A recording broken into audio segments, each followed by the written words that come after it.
That's the deal. We played 36 seconds of it, so watch out, ladies and germs. It's like we're not even buying food with the money we make. Right. Calm down, Facebook. Just relax, okay? Just relax. What have you guys done with all Nobody's your suing anybody. extravagant wealth from the show? Well, all night long got me a I put spider in an ring. infinity pool. I invested in spider rings. Spider- Yeah, there's a never-ending flow of spider rings at Chuck E. Cheese. When you have like 10 tickets, it's the one thing that you can get. So I invested in them because Chuck E. Cheese is always going to be buying them. It's not a bad idea. I did that with all of my earnings from 36 seconds of all night long, all night. We're shut down. Okay. I invested in glass wolves, eagles, and dragons. Like crystal dragons and eagles. Yeah. They're gonna be big. There's a market there. They're gonna be big. And you're getting in early. You are getting in early. I don't know. I might have missed the main time to really get into them, but I'm not missing the end of that bubble. So should we lead into Stolly possibly calling in with the big news? Stolly, we're still waiting to hear him call. Hear from him? Can I start over? Yeah, we're sure. still waiting to hear from him. Okay. But hey, take it away. Well, That's the best I got at that point. That answered my question. Well, I guess we'll just pick up where we left off. It's not going to really segue into sports talk, but we got plenty to talk about. It might. Yeah, it is. Oh, Depends. okay. Well, It all we'll just depends. see here. So Depends on we were how talking you about see it, psilocybin brah. and changing the stigma around it, just like we did with cannabis. And I am of the opinion that through some psychedelic research, as few as one dose is one Journey supervised session with a professional has shown to work in as few as one. It is shown to reduce depression. It has shown to help with PTSD. With the different studies that they're doing, I think it's like 73% show improvement in their psyche basically after just one. Now, I'm not saying that there's not more to be gained by several or by doing it more. But what I'm saying is as few as one for the mind can make a change. Not much is more powerful of a medicine on earth. So say you're a veteran and you just did it on your own, per se, not guided. Sure. It's like self-medicated. But now say you've done it multiple times, just with friends and comfortable situations. Sure. But when it comes to it, would a guided meditation make any more difference than what you've already made on your own? Oh, I think so. You think so? Yeah, I think so big time. Yeah, for 100% I do. Guys, on the line, let's talk a little bit about sports. Let's do it. We just don't do it often. We're veteran. I'm going to mention it again. We're going to the flagship show of this station. Yep. Not those morning guys that think they're smart. They're the worst. We got the best sports talk guy in the game here in St. Louis. Brian Stull's on the line. What's up, Brian? It's all about meditation. Shanti. I love him. I love this guy. He's got a voice. He jumps that'll right just back. melt He jumps right into it. butter. Just Brian. got to focus before we go on. Yes, that moment of focus, of clarity that provides us direction. Would that help the Blues? It wouldn't hurt. Anything at this point, right? I would do. Yeah, it would not hurt. It would not hurt. Stully, they need something. What's wrong with these guys? What's wrong with You know what? I honestly Injuries. can't give you a good answer. I mean, we've seen any sort of question and answer put forth before them, and they give us those flashes. But when a hockey coach is describing his team as fragile, I don't know if there's a bigger insult that you can have as a hockey player. Is that particularly? Is that pertaining to the injuries because they are plagued with injuries? We Well, know just that. recently- That's just crazy. No, I don't think it's to the injuries. I mean, injuries are going to happen. That's just part of the game. But I They think it have a has to do lot. with the fact that the lack of aggressiveness and There's no you haven't seen that anger. And really, I mean, you have to question the pride of some of these players. And I don't think it's a matter of want to. I really don't think there's anybody who's out there just kind of going through the motions. But when they talk about not working hard enough, they mean not working smart enough. And when you have a 2-goal lead and you're sitting back and you're chipping pucks and you're not being aggressive and you allow another team to come back and take it to you, again, at some point, I mean, I don't know how much further the Blues need to go to truly bottom out so they can climb back up. Oh, I know all about bottoming out. The deal I see I see the Blues as mentally weak. I see when something goes bad, the whole team, most of the team, the demeanor drops. And I am a terrible judge on this because I'm a huge fan. So I feel like I see the game through blue colored goggles. You know what I mean? So, but do you get a feel like that? And I think a lot of it falls on Pietrangelo being the captain. And I know some people say the captains don't have much to do with it anymore. It's a different game now. But I feel the mental side, these guys are all so close in skill that you definitely have a game breaker. You have your Tarasenko's, which he hasn't showed up like he should have this year, in my opinion. He's been hustling, but I need that guy to snipe some goals. Yeah. How much do you put on Pietrangelo, and what do you think the mentality of the team is right now? Well, I think that Petro receives a share of the responsibility, but I think, you mentioned Tarasenko, and I'm sure if we went down the roster, you could point out with every player what they need to be doing better or mistakes that they've made. I mean, some of the own goals from Bouwmeester and, Parayko has had some issues. I mean, really, the only guy that I would have a really hard time finding any problem with his game this year is Ryan O'Reilly. I mean, that guy has just been nails. I mean, Braden Shen, by his own admission, that was a really bad penalty that he took in overtime the other night. So, I mean, there's been responsibility to go across the board. And, you bring up Petro and even some of these other names. These are guys that we've seen be very successful and play at a high level before. That's what's even more confusing about it. They didn't suddenly forget how to play. They suddenly just, don't care. It's a very odd, very strange circumstance. I don't think that Mike Yeo was solely responsible. Obviously, he bared some responsibility, but you're seeing with Craig Berube coming in, who's got a different style. It's not suddenly that, whoa, it's a whole brand new Blues team. There's some bigger issues with this squad right now. I feel like, and Craig Kohler, non-hockey guy, but just from an outside perspective of casually watching hockey, it can't be put on Yo's shoulders, because when they fired Hitchcock, the whole thing with Hitchcock was he was too hard on the guys and he's lost the morale of the team. And they brought Yo in and they bounced for him. They rallied a little bit and then they went soft again. I think it's just veteran leadership. And I think that, you got a guy like everybody in St. Louis felt juiced when Ryan Reeves took out Tom Wilson the other day, right? And I'm like, look at this. We're so soft that we have to depend on players we've traded away to right the ship on the ice. Like, and I know that I'm not big on the whole fighters and everything, but you got to still put people on the boards, and you still got to make them not want to go down in front of your crease and just beat up on your goalie. I feel like we're an easy team to play against. Teams do not mind playing us right now. And I think that's part of the huge problem as far as the mentality goes too. You got to be willing to go into the dirty areas and put yourself in front of the puck. And this team's just not willing to do that right now. Well, there was a heaviness and a grit that certainly David Backes and even a Troy Brouwer provided. And even we've a seen Jackman that moved away. Jackman, no question. And you know what? And Jackman was aging. His career was winding down. But there's no question that style of player, it's harder to find on this Blues team now than it was a couple of years ago. And, the one constant in this is Doug Armstrong, because he's the one who's assembled this roster. And, again, if you look at this roster up and down, there's talent on it. And we've seen what this talent can do. It just hasn't done it consistently and found that traction. But I do think that there's something to be said. You can't ask a player to be somebody that he's not. When they hired Mike Van Ryn, one of the questions that I asked him was, look, I know that Colton Parayko is not Chris Pronger. I get that. However, is there a way to coach nastiness into somebody? And, Van Ryn brought up the point, you can't make somebody who they're not. Colton Parayko is one of the nicest guys you'll ever meet. Right. He's a beast. He's strong. He's huge, but he's nice. He doesn't have that nasty streak like Pronger did that helped make him a Hall of Famer. Now, maybe something will happen down the line and things will click and we'll get angry and we'll see that side of him, but we haven't yet. And it doesn't seem like we will. And I think the Blues have a lot of those type of personalities that there's not necessarily the same, I was just reading Cujo's autobiography. There's not a Garth Butcher on this team. There's just not. And it doesn't mean that the guys aren't individually tough. It's just there's a different style that they go out, and to ask somebody to, to expect Petro to be kicking stuff over in the room and yelling, screaming, getting guys' faces. I don't know that that's his personality. Yep. Petro, in my opinion, has to go right up to Parayko about 30 seconds before the game, and he hawks a lug right in his face. And he goes, yeah, that was the Calgary Flames who just did that to you, pal. Now pull some red ass out. Okay, buddy?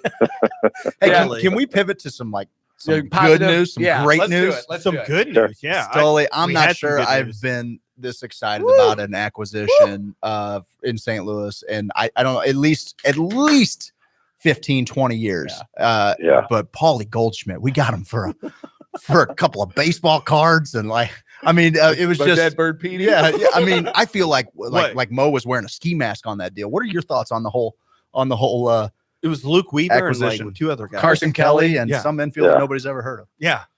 Yeah, no, I'm with you guys. I think this is very substantial, very significant, very exciting. I was almost a little taken aback talking with Mosaic today because I brought up, that the Cardinals didn't have to spend a lot to get Goldschmidt, meaning that, you've got all this money, a $300, check you didn't have to write in free agency. And most said, hey, this acquisition cost was very high. And I get it that Carson Kelly, now going to be the everyday catcher for the Arizona Diamondbacks, has a very bright future in front of him. And Luke Weaver certainly is factoring to be a part of the Diamondbacks rotation moving forward. We'll see how Andy Young, that infield prospect, turns into. Same with the compensation draft pick. But none of that directly hurts the Cardinals' 25-man roster for 2019. And you've got one of the elite players in the game today that steps in, and maybe you're able to sign him to an extension, maybe you're not. But you have a 1-year audition, a 1-year courting period, a 1-year rush recruitment to get Paul Goldschmidt to say, you know what, free agency is great, or even if I'm going to stick my toe in the water, I think I'm staying here in St. Louis. So it is a win-win situation in a huge way, I think. What does that look like after this season? What is he's going to probably be age 31 this season. So, I mean, realistically, What do you think? 4 years, 5 years to lock him in after this? 8. Yeah, well, I think he might try to get one more contract, though. You know what? It's a comparison that I brought up, just trying to gauge it. And it's a little harder to judge players today because there is a decline in their career. Instead of having their best year as they get older, there is a decline that has returned to the game. But you look at a Joey Votto, who is still playing at a very high level, and he's a few years older than Goldschmidt. Yep, right. So I think 4 to 5 years easily, you should expect good production. Mike Farron of MLB Network Radio, who also does pre and post game work for Arizona, likened Goldschmidt to Matt Holliday. And we saw how Holliday continued to produce up until, and actually even his last year, he still hit 20 home runs in St. Louis, but you saw that a decline was in play. So, a 5-year deal, maybe a 6-year extension, depending, I don't think is out of the ballpark, out of the question at all, because the next 4 or 5, you're absolutely expecting Goldschmidt to deliver. Absolutely. Who wouldn't want to see Joey Votto in that 4th hole, though?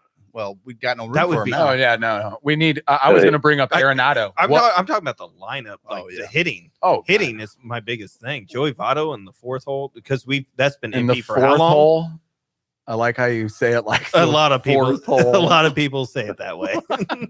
No, I was thinking Arenado. Is Arenado a pipe dream? Because, I could see us getting him halfway through the year when Colorado's a little bit out of it. I'd be willing to give up some premier talent for that guy, because Craig and I were talking the other night that I think Goldschmidt is probably a top 5 talent, maybe top 10 if we're excluding pitchers in all the league. I think he's definitely 1 or 2. 1 or 1A as far as first basemen go. If you look at his numbers the last 3 years combined, I think he's in the top 3 in runs, RBIs, home runs, slugging, all that.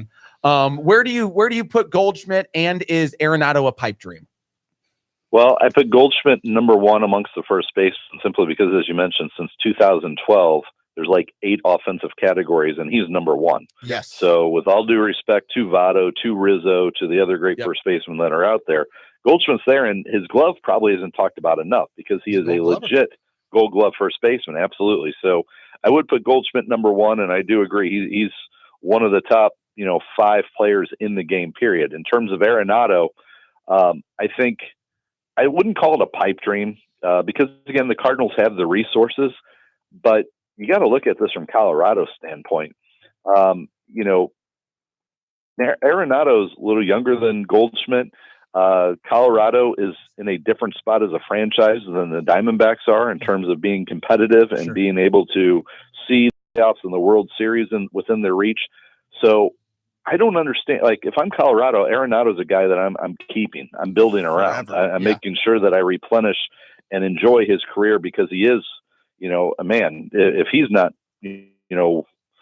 one of the top three. I don't know if you want Mike Trout first and then Arenado, or Arenado and then Mike Trout, or however you want to decide it, but he's in that conversation. Absolutely. And I just can see Colorado being in a hurry to get rid of him, to move him. I think they're going to do everything they can to keep him with the Rockies. To kind of build on that, since we're talking about third baseman, does the natural move look like Carpenter's going to go back to play third? Because it looked like Wong had a nice little season. He's going to stick at second base. Wong is a beast on defense. I'm just a little concerned about Carpenter's glove at third. I mean, I guess if he hits 36 bombs, you just kind of take it for what it is. But man, he just seems like a liability over there at the hot corner. Yeah, no, Carpenter, Mosaic confirmed the plan as we speak today. Carpenter moves to the third and focus this offseason. He's been working on that shoulder because that's the concern. Will that Baki's shoulder act up and affect the throws? I mean, he's able to make the catches, the plays. That's not the issue. It's, right. Getting the ball across the field. And so, no, you've got basically a Gold Glove caliber defense now on the right side, because Colton Wong, a finalist this year, you certainly expect that trophy, that hardware, to be in his near future. So imagine trying to be a hit. I mean, I don't know how much of a shift you're going to have to even employ when you've got Wong and Goldschmidt on that right side. But Carpenter will be at third, and then DeYoung at shortstop. Will the salsa come into play? Oh, God. It always does. You know what? There'll be some salsa, but I think there's got to be something new for 2019, right? No Did doubt. you have any of that salsa? I did not have any of the actual salsa. Yeah, the actual salsa that Matt Carpenter made. Yeah. It was decent at best as a salsa connoisseur. You talked a little bit about No. I'm not talking about the salsa that was in the stores, because that was just following a recipe. I'm talking about the salsa that the man himself the mojo made. on it. Yeah. The mojo. Yes, exactly. You can't sell mojo salsa without the mojo. Right. Austin Powers absolutely. told us about that years ago. You were talking about behave. You were talking about Carpenter's shoulder, so that pivots us pretty nice to Marcell Ozuna. I love how our outfield looks, and if Ozuna is it probably like him in the 2-hole, Goldie in the 3-hole? What does that look like? Maybe Bader up in the 2-hole. Carpenter's got to hit leadoff, right? They're not going to try that experiment again. It's the second hole. Yeah, I would expect that Carpenter would still be the leadoff hitter, but Mike Schultz got options now. I would be surprised if we see Marcell Ozuna hitting second. Yeah. But you do have the option. I mean, if you're an opposing pitcher and then steps Marcell Ozuna, and then you see Goldschmidt in the on-deck circle, or if Goldschmidt's up at the plate and you see Ozuna there, and then maybe you have Harper and Arenado hitting fifth. Right after. Harper and Arenado, Colorado. That's a hell of a lineup, Scully. Yeah. Well, and let's get Machado too. Let's just see that deal for Machado go down. I've played RBI baseball. I get it. I know how it works. but you know what? It was made pretty clear today without a direct statement. But Mosaic was asked if the starting 8 are on the roster as we speak, and he said that was probable. It was very likely. So, are the Cardinals 100% no chance of getting Harper? I wouldn't say no chance, but it's pretty clear that they got the big bat that they wanted. I mean, they got Paul Goldschmidt, who is, again, one of the elite players in the game. He's not a left-handed bat, but it doesn't matter. Look at his spray chart. The dude hits right-handers, left-handers. He hits to all parts of the park. They got Paul Goldschmidt. Now they're looking for left-handed relief help, and they do want an additional left-handed bat, but likely a utility. I mean, Greg Garcia is no longer on the team. They need a left-handed bat that can do a lot of different things. Danny Descalso. Go get Descalso. Danny Descalso's out there. We'll take a tough at bat for you. Yeah. He's a little it's not crazy. No, not at all. Not at all. What about Andrew Miller? You're talking about left-handed arms. He's available out there. We can go get him, can't we? Andrew Miller's available. Zach Britton's available. But here's the question for you guys. As much success as they have had, there's a lot of tread on those tires. Yeah. Is Miller going to have a bounce back season? And are you confident that with the money you're going to have to spend for Miller or at Britton, that they're going to be able to actually deliver the production you're paying for? I know. And I'm a fan of putting those kids in the bullpen, just letting them rip. We got a lot of 100-mile-an-hour fireballers down the farm. I wouldn't mind. Yeah. I think that appetizes other people's palates to come get a trade too, because I sometimes think the Cardinals prospects are like when Alabama goes and looks at a high school kid, it's like, oh, he's in the Cardinals farm system. He's got to be something.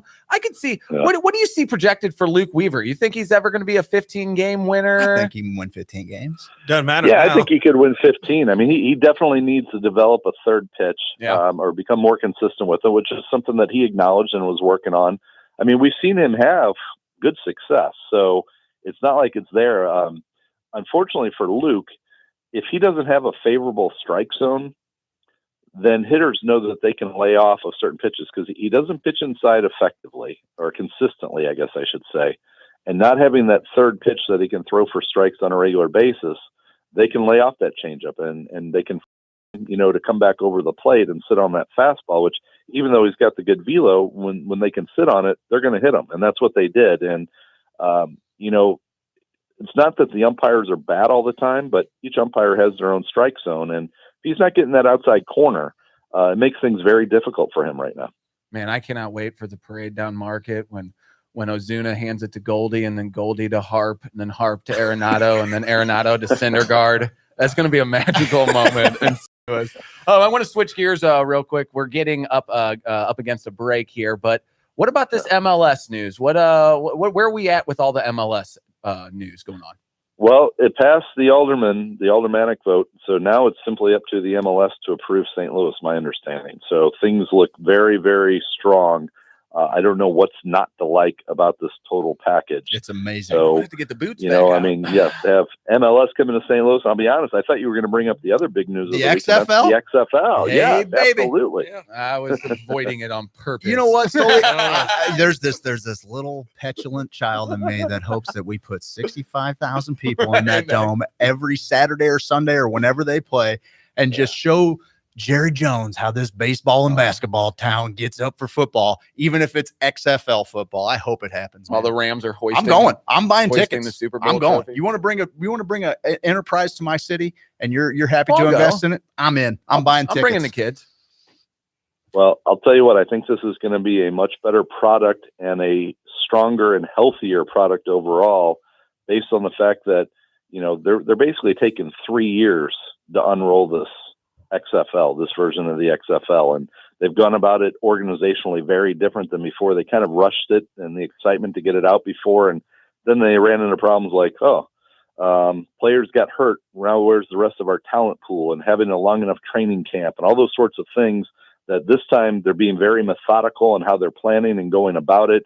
Having Oliver Luck as the commissioner with his background is very smart, and they brought in some other personnel. So this has been a much more sound business approach that I think the XFL is bringing. So I don't know what that means 10 years from now, but I think at least in terms of the immediacy, this is going to be very different than that flash that the XFL had before.